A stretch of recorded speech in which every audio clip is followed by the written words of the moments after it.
আসসালামু আলাইকুম এভরিওয়ান। আজকে আমরা 37তম বিসিএস এর সাধারণ বিজ্ঞান অংশ নিয়ে পড়াশোনা করব।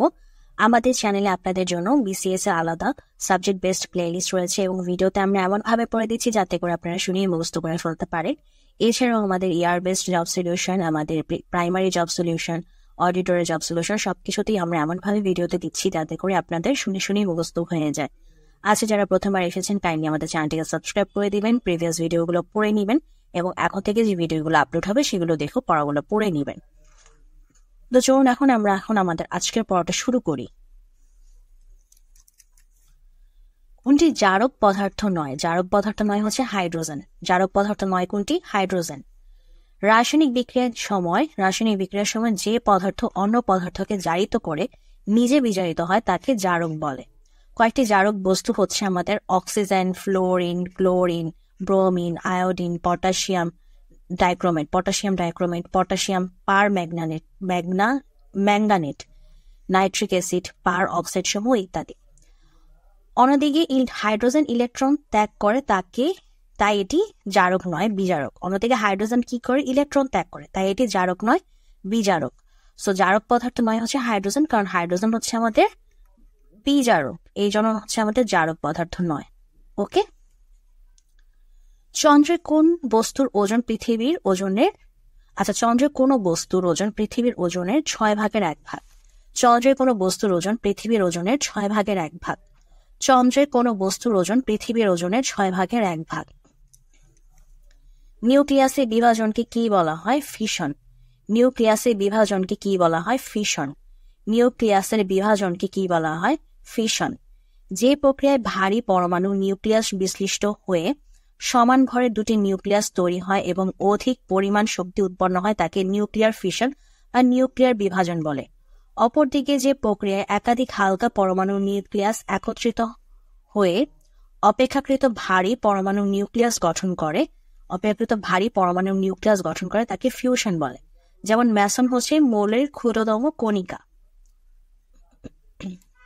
আচ্ছা, তো ফিশন কোনটা? ফিশন হচ্ছে নিউক্লিয়াসের বিভাজন, অর্থাৎ যে প্রক্রিয়ায় ভারী পরমাণু নিউক্লিয়াস বিশ্লিষ্ট হয়ে সমান ভরে দুটি নিউক্লিয়াস তৈরি করবে এবং অধিক পরিমাণ শক্তি উৎপন্ন তা হচ্ছে আমার নিউক্লিয়ার ফিশন বা বিভাজন। আর অপর দিকে একাধিক পরমাণু একত্রিত হয়ে যে ভারী পরমাণু নিউক্লিয়াস গঠন করবে সেটা হচ্ছে ফিউশন। ওকে, তো ফিশন কি? ফিশন হচ্ছে আমাদের নিউক্লিয়াসের বিভাজন। ফিশন হচ্ছে নিউক্লিয়াসের বিভাজন। তাপ ইঞ্জিনের কাজ হচ্ছে আমাদের তাপ শক্তিকে যান্ত্রিক শক্তিতে রূপান্তর। তাপ ইঞ্জিনের কাজ হচ্ছে তাপ শক্তিকে যান্ত্রিক শক্তিতে রূপান্তর। তাপ ইঞ্জিনের কাজ হচ্ছে আমাদের তাপ শক্তিকে যান্ত্রিক শক্তিতে রূপান্তর। শূন্য মাধ্যমের শব্দের বেগ কত? শূন্য। শূন্য মাধ্যমের শব্দের বেগ হচ্ছে শূন্য। শূন্য মাধ্যমের শব্দের বেগ শূন্য।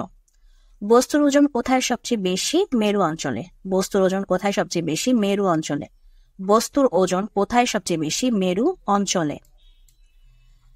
প্রাকৃতিক গ্যাসে মিথেন কি পরিমাণ থাকে? 80 থেকে 90 ভাগ। প্রাকৃতিক গ্যাসে মিথেন কি পরিমাণ থাকে? 80 থেকে 90 ভাগ। প্রাকৃতিক গ্যাসে মিথেন কি পরিমাণ থাকে? 80 থেকে 90 ভাগ।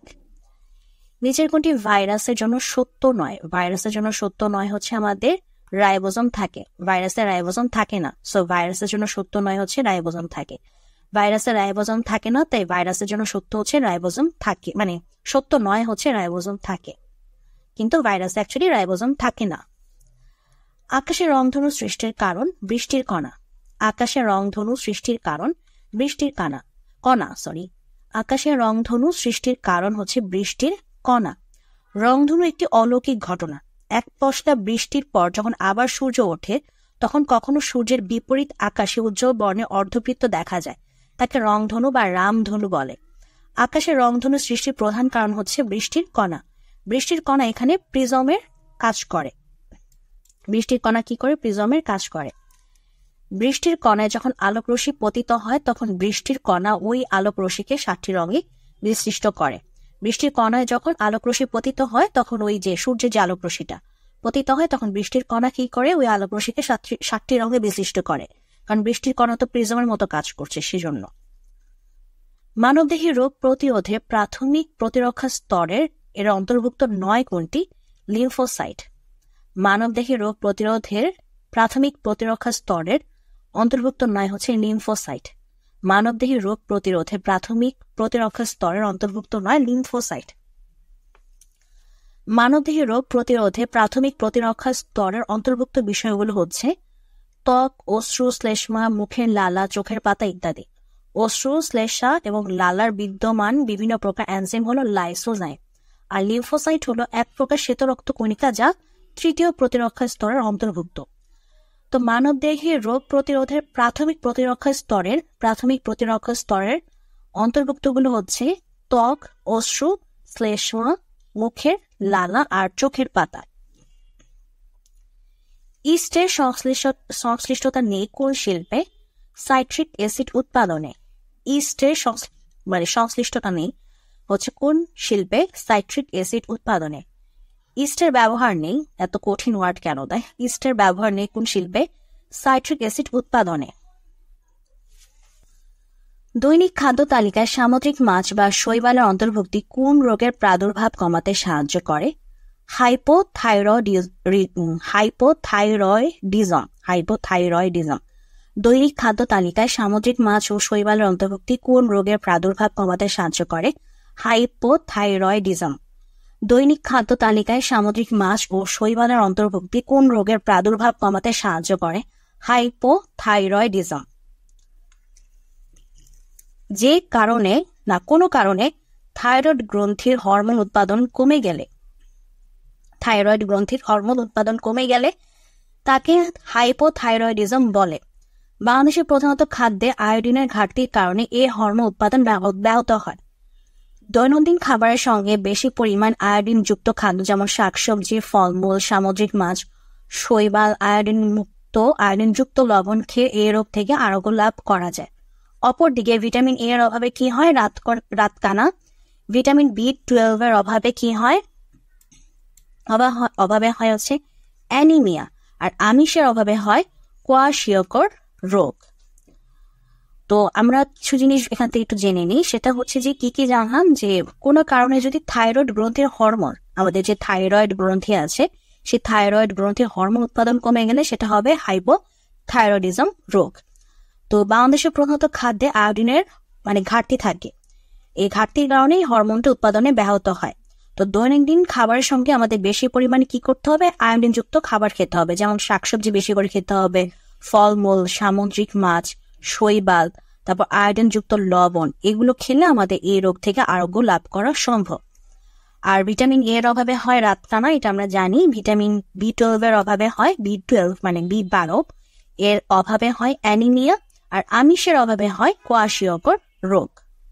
আর আমাদের কোশ্চেনটা যেটা ছিল যে দৈনন্দিন খাদ্য তালিকায় যদি সামুদ্রিক মাছ আর শৈবালের অন্তর্ভুক্তি থাকে তাহলে কোন রোগের প্রাদুর্ভাব কমবে? আমাদের হাইপোথাইরয়েডিজম। চা পাতায় কোন ভিটামিন থাকে? Vitamin B complex. চা পাতায় কোন ভিটামিন থাকে? Vitamin B complex. চা পাতায় কোন ভিটামিন থাকে? Vitamin B complex. Greenhouse কি? গ্রিন হাউস হচ্ছে কাচের তৈরি ঘর। গ্রিন হাউস হচ্ছে কাচের তৈরি ঘর। গ্রিন হাউস হলো কাচের তৈরি ঘর। গ্রিন হাউস হলো কাচের তৈরি সবুজ ঘর। শীত প্রধান দেশে অত্যাধিক ঠান্ডার কারণে কোনো গাছপালা জন্মাতে পারে না, তাই অত্যাধিক ঠান্ডার হাত থেকে রক্ষার জন্য কাচের তৈরি বিশেষ ঘরে শাকসবজি উৎপাদন করা হয়।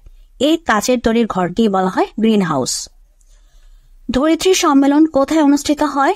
ব্রাজিলের রিও ডি জেনিরোতে। ধরিত্রী সম্মেলন কোথায় অনুষ্ঠিত হয়? ব্রাজিলের রিও ডি জেনিরোতে। ধরিত্রী সম্মেলন কোথায় অনুষ্ঠিত হয়? ব্রাজিলের রিও ডি জেনিরোতে। জাতিসংঘের উদ্যোগে 3 থেকে 4 জুন ব্রাজিলের রিও ডি জেনিরোতে পরিবেশ ও উন্নয়ন বিষয়ক প্রথম ধরিত্রী সম্মেলন অনুষ্ঠিত হয়। রিও ডি জেনিরোতে দীর্ঘ আলোচনার মাধ্যমে বিশ্ব পরিবেশ ও উন্নয়নের মধ্যে সমন্বয় সাধনের জন্য 27টি নীতিমালা অনুমোদিত হয়। এটি মনে হয় সাধারণ জ্ঞান থেকে এসেছে, এটা সাধারণ বিজ্ঞানের আন্ডারে না। যাই হোক, আমরা পড়ে ফেললাম, অসুবিধা নেই। তো আজকের প্রশ্নের সমাধানটি আমাদের এখানেই শেষ হয়ে যাচ্ছে। যদি আপনাদের ভিডিওটি ভালো লেগে থাকে অবশ্যই ভিডিওতে লাইক দিবেন, চ্যানেলটিকে সাবস্ক্রাইব করবেন এবং আপনারা ভালো থাকবেন।